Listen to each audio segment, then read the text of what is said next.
بسم اللہ الرحمن الرحیم۔ حضرت علی رضی اللہ تعالی عنہ: کبھی کسی کو دکھ مت دو، کیونکہ معافی مانگ لینے پر بھی دل میں درد باقی رہتا ہے، جس طرح دیوار میں سے کیل نکالنے پر سوراخ باقی رہتا ہے۔ چھوٹی سی ریکویسٹ ہے کہ پلیز ویڈیو کو آپ فل واچ کیا کریں۔ کبھی کبھی ہمیں اپنے انتخاب مار ڈالتے ہیں۔ کیوں کرتے ہو ہر کسی پر اعتبار اس زمانے میں؟ یہ ملتے کسی اور سے ہیں اور ہوتے کسی اور کے ہیں۔ توکل۔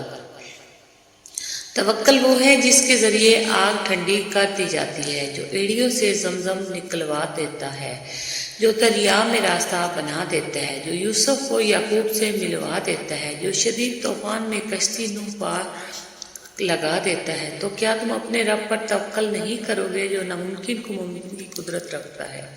اے عزت دینے والے رب، ہمیں ان لوگوں کے شر سے بچا جو ہماری اچھائیاں تو چھپا لیں لیکن ہماری برائیاں پھیلا دیں۔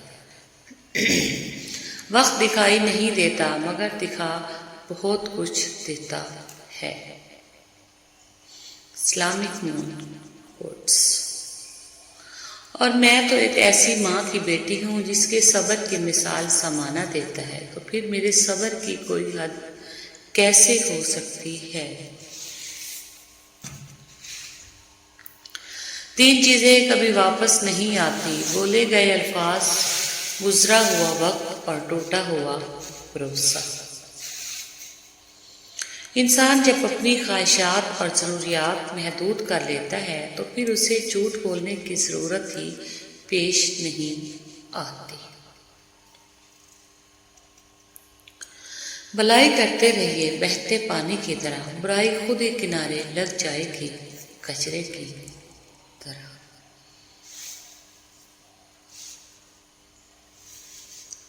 اللہ جی مجھے اپنا بنا لیں، میں بھول جاؤں تو یاد دلا دیں کہ میں آپ کی بندی ہوں اور آپ سے محبت تمام محبتوں سے زیادہ ہے۔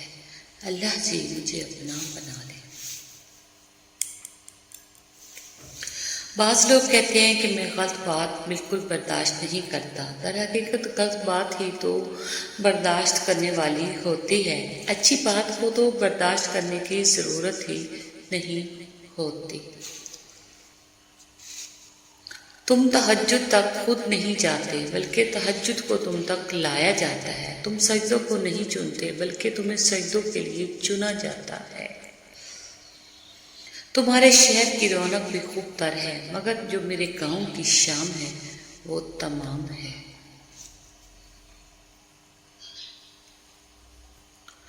ہر عمل سوچ سمجھ کر کرو، کیونکہ ہر عمل کے اندر اس کا انجام یوں چھپا ہوتا ہے جیسے بیج کے اندر درخت۔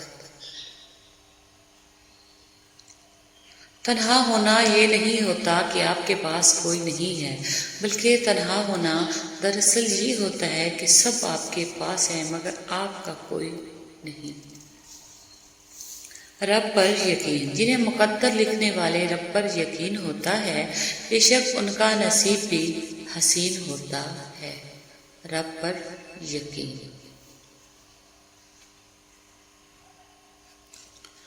میرے لہجے میں جی حضور نہیں ہوتا، اس کے علاوہ میرا کوئی قصور نہیں ہوتا۔ زیادتی کرنے والوں کی بربادی کے لیے آپ کے آنسو اور صبر ہی کافی ہے۔ یا اللہ میری مدد فرما، میری مشکلیں دور فرما، زندگی کو سکون عطا فرما، دکھ درد رنج سب ختم فرما، آمین۔ ضمیر انسان کے اندر خدا کی پوشیدہ مگر واضح آواز ہے۔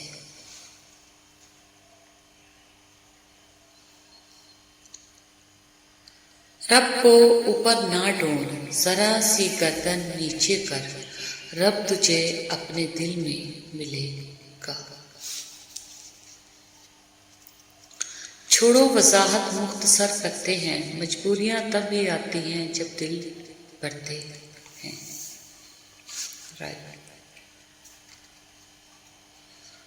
اگر تمہارے رزق میں سے دوسروں کی ضروریات پوری ہو رہی ہیں تو تم خوش قسمت ہو کہ تمہارا رب تمہارا رزق پاک کر رہا ہے۔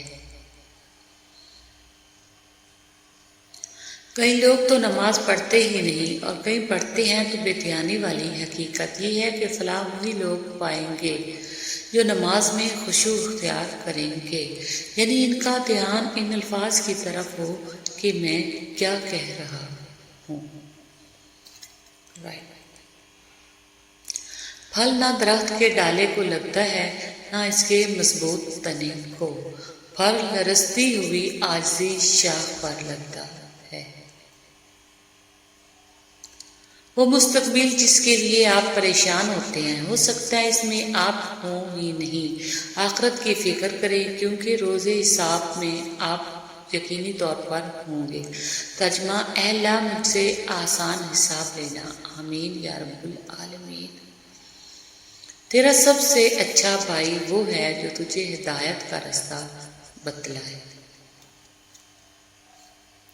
مرد کے ہاتھ میں اتنی گرفت تو ہونی چاہیے کہ وہ اپنی عورت کا ہاتھ سارے زمانے کے سامنے دلیری سے تھام سکے۔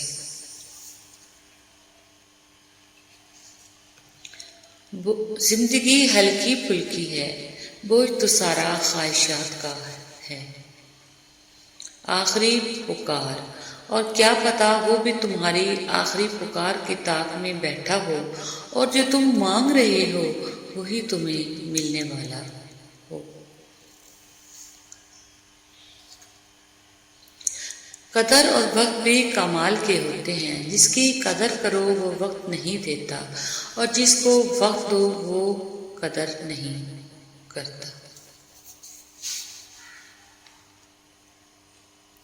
کسی کو اوقات سے زیادہ عزت دینے اور بھوک سے زیادہ کھانا کھلانے پہ اگلا آپ پر ہی الٹیاں کرے تو یہ اس کا نہیں آپ کا قصور ہے۔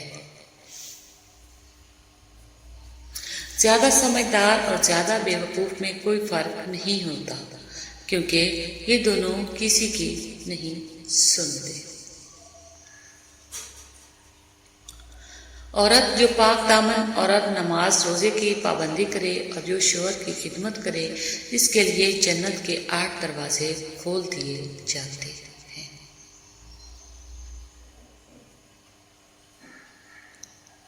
ایک بزرگ سے کسی نے پوچھا انسان کا سکون کہاں چھپا ہے؟ فرمایا غفلت ہو جائے تو سجدے میں، غلطی ہو جائے تو توبہ میں۔ Islamic quotes. اکثر وہی چیز پسند آتی ہے جو ملنا بہت مشکل ہو۔ اس اللہ سے ڈرتے رہو جس کی صفات یہ ہیں کہ اگر تم بات کرو تو سنتا ہے، اگر دل میں رکھو تو وہ جانتا ہے۔ Thanks for watching.